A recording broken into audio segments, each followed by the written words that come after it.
শিৱসাগৰত নিশা ভয়ংকৰ দুৰ্ঘটনা তীব্ৰবেগী বিলাসী সুইফট ডিজায়াৰ বাহনে মন্দিৰৰ গেট ভাঙি সংঘটিত কৰে ভয়ংকৰ দুৰ্ঘটনা শিৱসাগৰৰ কালীবাৰীৰ কালী মন্দিৰ পথস্থিত মন্দিৰৰ গেট ভাঙি বাহনখনে খুন্দা মাৰে মন্দিৰৰ ভিতৰত থকা এজোপা বৃহৎ গছত গধমকী ৰক্ষা পৰে মন্ত্ৰী তীব্ৰবেগী বাহনখনৰ গতিবেগ ইমানেই তীব্ৰ আছিল যে বন্ধ হৈ থকা মন্দিৰৰ গেটত বাহনখনে খুন্দা মাৰি বহু দূৰত ছিটিকি পৰে বাহনখনে মন্দিৰত দুৰ্ঘটনাৰ কৰাৰ পূৰ্বে কেইবাজনো লোকক খুন্দিয়াই আহিছিল শিৱসাগৰৰ ফুকন নগৰৰ কালীবাৰী পথত সংঘটিত হয় এই দুৰ্ঘটনাটো বাহনখনত পুৰাৰ বটল উদ্ধাৰ কৰিছে আৰক্ষীয়ে যুৱকজনে মদ্যপান কৰাৰ সন্দেহ স্থানীয় লোকৰ বাহনখন চলাই অহা যুৱকজন গুৰুতৰভাৱে আঘাতপ্ৰাপ্ত হয় বৰ্তমান আঘাতপ্ৰাপ্ত যুৱকজনক শিৱসাগৰ অসামৰিক চিকিৎসালয়লৈ প্ৰেৰণ কৰা হৈছে কিন্তু যুৱকজনৰ পৰিচয় জানিব পৰা হোৱা নাই মিটিং আছিলে আমাৰ পূজা হৈ 6:30 মান বজাত মিটিং হওঁতে 7 মান বাজিছে এটা মিটিং আমাৰ শেষ হ'ল সম্পূৰ্ণ শেষ হোৱাৰ পিছত আমি কেইজনমান মানুহে ইয়াতে মানে কথা পাতি আছিলোঁ 15জনমান মন্দিৰৰ সদস্য কথা পাতি আছিলোঁ তাৰপৰা চাহ খাবৰ কাৰণে আমি ভিতৰলৈ গ'লোঁ মন্দিৰৰ গেট বন্ধই হৈ আছিলে তাৰপৰা এনেকুৱা এটা বিকট আবাৰ শব্দ মানে হ'ল মানে আমি ভাবিছোঁ ধুমুহা আহিছে নহ'লে ট্ৰেন্সফৰ্মাৰ ফুটিছে তাৰপৰা ওলাই আহিছোঁ দেখিছোঁ গাড়ীখন মানে মন্দিৰৰ যিটো মানে বকুলজোপা যিখন ৱাল আছিলে ৰাউণ্ডটো ভাঙি মানে চিৰাচিৰি হৈছে মানুহ যে ভিতৰত আছে আমি এতিয়া গম পোৱা নাই আৰু গেট গৈ উফৰি গৈ মানে আমাৰ ছাইডতে শিৱ মন্দিৰ আছে এখন গেট তাত পৰিছেগৈ আৰু এখন ছাইডতে পৰি আছে কিন্তু মানে কি যদি আজি বকুলজোপা যদি নাথাকিলেহেঁতেন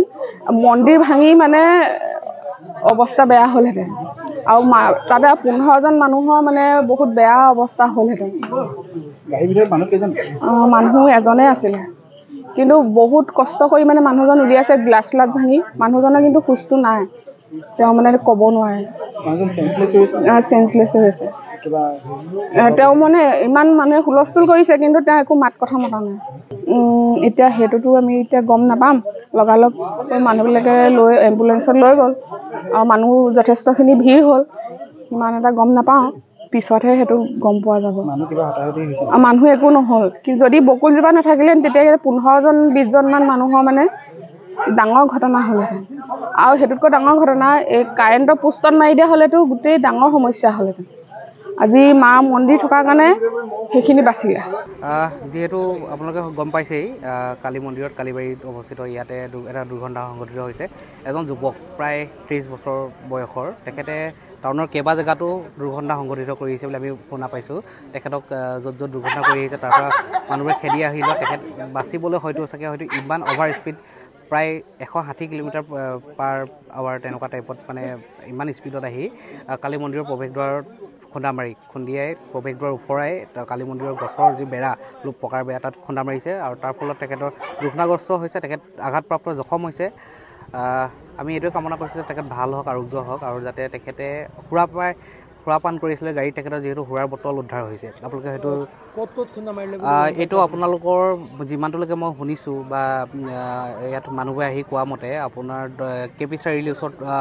স্কাইচেপৰ ওচৰত কৰিছে গণকপতিৰ ওচৰত আৰু দিখৌ দলঙৰ ওচৰৰ সমীপৰ সেইডোখৰত অলপ তেওঁলোকে টাউনত অভদ্ৰামী কৰি গাড়ীখন আহি আছিলে বুলি শুনা পাইছোঁ শিৱসাগৰৰ পৰা ৰাতু কুমাৰ দাসৰ ৰিপৰ্ট এডি ভাৰত 24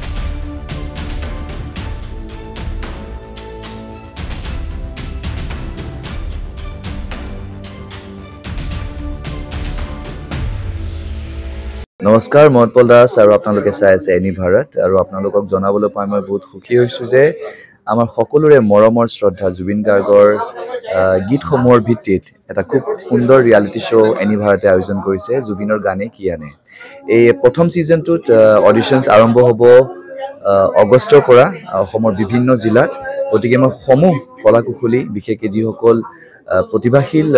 গায়ক গায়িকা আছে আমাৰ সমাজত তেওঁলোকলৈ মই এটা আহ্বান জনাইছোঁ তেওঁলোকে প্ৰস্তুত হওক এই ৰিয়েলিটি শ্ব'ৰ বাবে আৰু তাৰিখটো হৈছে